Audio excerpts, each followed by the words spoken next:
Welcome into NBA Now, the trade deadline just around the corner. Already some major moves, not including, but not limited to Kyrie Irving there. Here's what's coming up on today's show. Are the Raptors about to get involved in some major trades, including at least a whispered idea of a Nets-Raptors blockbuster deal? Could Kyle Lowry be traded by the Miami Heat? We have the latest on Kevin Durant, 2 different reports on that, and an NBA trade tracker for you. Before we get into today's show, how likely, though, are you to recommend this show to other NBA fans? Let us know in the comment section. We value your feedback, so scale it from 1 to 10. 1, of course, you hate us, you don't want to recommend it at all. Tell us what we can do better. 10 being you love us, you tell all your friends already. Let us know in the comment section right now. We're going to begin in Toronto, where the trade rumors continue to swirl. 4 names to at least monitor leading up to the NBA trade deadline this week. Pascal Siakam, OG Anunoby, Fred VanVleet, and Gary Trent Jr.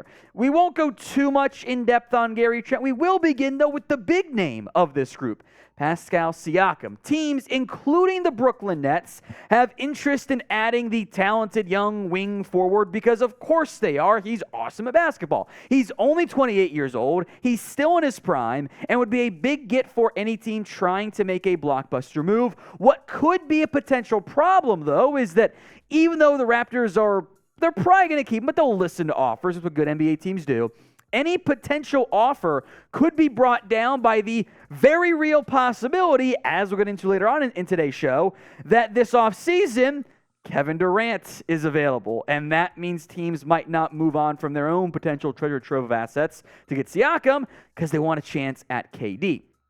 Siakam continues to be a dynamic player for Toronto, over 20 points per game. The rebounds have dipped a little bit this year, but the points are up and the assists per game are up as well. Field goal percentage has always been good. It's the Nets that have been the most frequently linked here. There was a report from Hoops Hype and also partially Mark Stein that said there had been some conversations, something involving this. This is very kind of combined between the Raptors like Nick Claxton and the Nets have shown interest in Siakam. Claxton, Ben Simmons, because of course first-round picks could hypothetically be involved. That's probably more generalized guidelines and firm and fast offers that have been made. In the end, I don't think Siakam ends up getting dealt, but Toronto would have interest in players like Nick Claxton, Simmons, if one would help make the money work a little bit there, and first-round picks as well, which would be a big all-in move by Brooklyn in an effort to find a way to help keep Kevin Durant around through the next season and seasons. So will Pascal Siakam be traded at this year's NBA trade deadline? More on the Raptors in general coming, but let me know what you guys think in the comments section. Why for yes, he will, and for no, he will not be dealt. Let's move now to the other big-time Raptors player. Sorry, Fred VanVleet. More on him in a little bit. OG Anunoby, who's been linked to about half the NBA. This was the report from Sports Illustrated. Jake Fisher mentioning the Pelicans, the Grizzlies, the Knicks, the Pacers, the Trailblazers, Lakers, Suns, and the Nets themselves all have some level of interest in Anunoby, which, makes sense. He's a 24-year-old wing. There have been some injury stuff, some tanking stuff, I think, mixed in there as well. Some freak injuries there, too.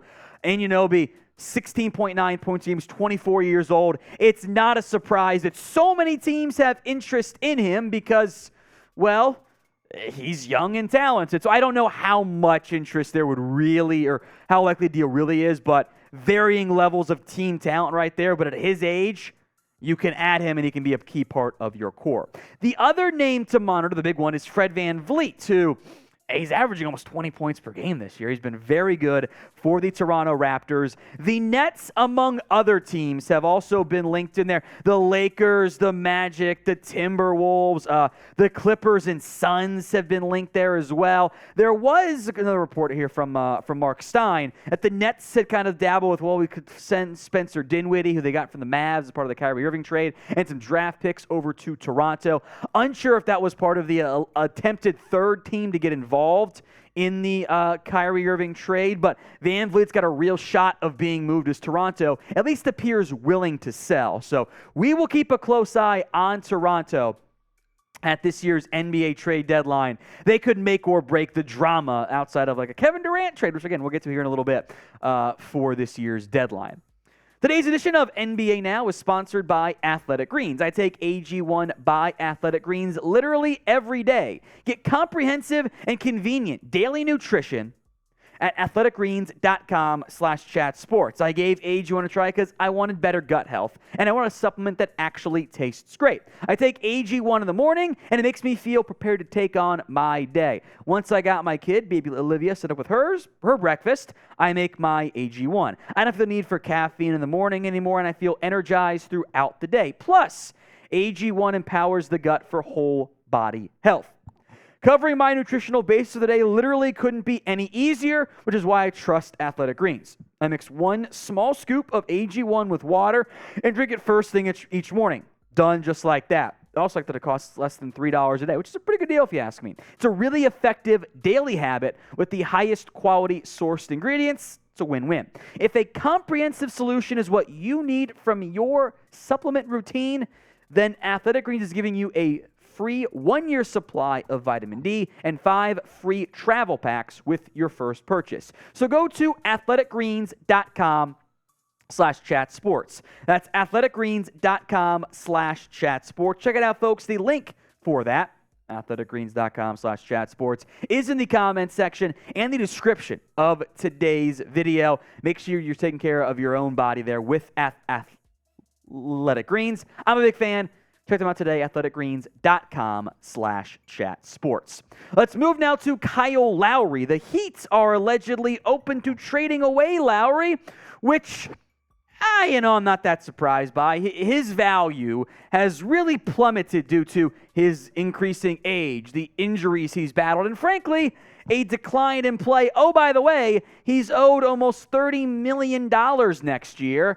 And he's not worth $30 million anymore. The prime Heat, prime Raptors Lowry is not what you're acquiring at this stage of his NBA career. The numbers really do back it up there. He's averaging 12 points per game, 5 assists per game. The three-point percentage, field goal percentage have all plummeted. He's just not that guy that he was at his absolute best. And who here wants to pay almost $30 million for this amount of production? That's not really something that I think will move the needle for a lot of NBA teams.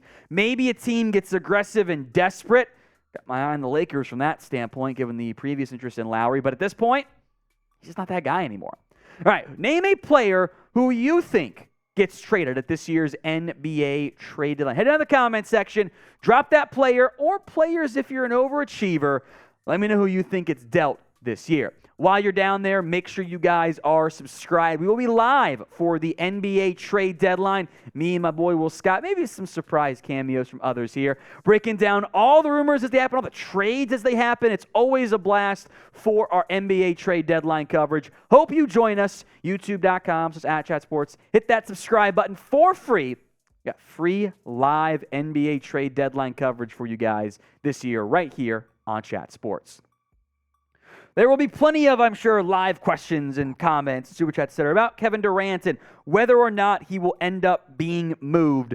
ESPN and Sports Illustrated say it's unlikely. That's Zach Lowe, that's Jake Fisher, that's even Woj. We'll get to him in a little bit here, too. Unlikely KD gets dealt at the deadline, but teams are circling like vultures following the Kyrie Irving trade of, Kyrie's gone.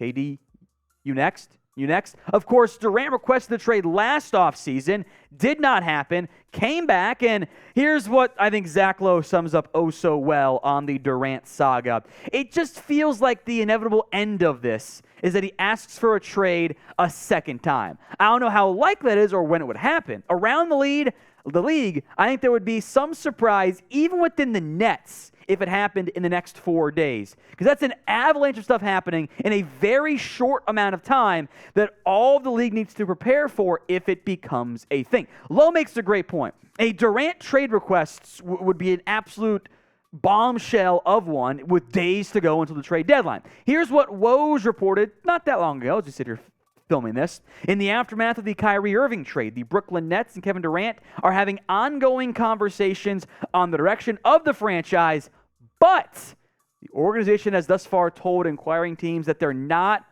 planning to trade Durant before Thursday's deadline, sources tell ESPN.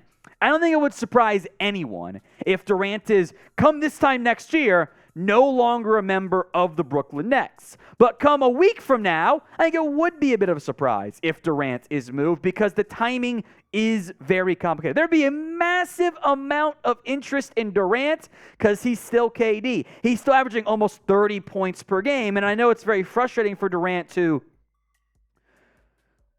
recruit Kyrie to Brooklyn, have it all kind of blow up in his face a little bit, and now Harden's gone, now Irving's gone. He's kind of left there with, Dinwiddie, Dorian Finney-Smith, some other decent pieces around. I mean, Cam Thomas playing out of his mind right now. But Durant, this is not what he envisioned in Brooklyn, and it's only a matter of time before something else gets going on that front. So we can include before the deadline, but by this offseason, will Kevin Durant once again request a trade? Type in T for trade or S for no, he's going to stay and stay loyal to Brooklyn. I'm leaning towards trade myself, but you guys can vote for me in the comment section. Wrap up with the NBA trade tracker today. The deals, 2 of them that have gone down. First up, the Miami Heat have shipped out Dwayne Dedmon. He's going back to San Antonio, along with a 2028 second-round pick, which is the first time in a long time since, that was a long way, I should say there. Cash considerations, salary cap space getting freed up there, roster space as well. So salary dump for Dwayne Dedmon, basically, going to the Spurs. Miami Heat dumped that one. Maybe they'll be active at the deadline again. And then the Kings have acquired Kessler Edwards, the forward from the Brooklyn Nets. The Nets actually save $8 million in luxury tax, open up a roster spot there. Edwards approved this trade. The Kings had a trade exemption to fill. They fill that with Edwards, who might get some G League reps here. So very minor moves, but roster spots opening here for Brooklyn and Miami. That's the thing to keep an eye out for moving forward.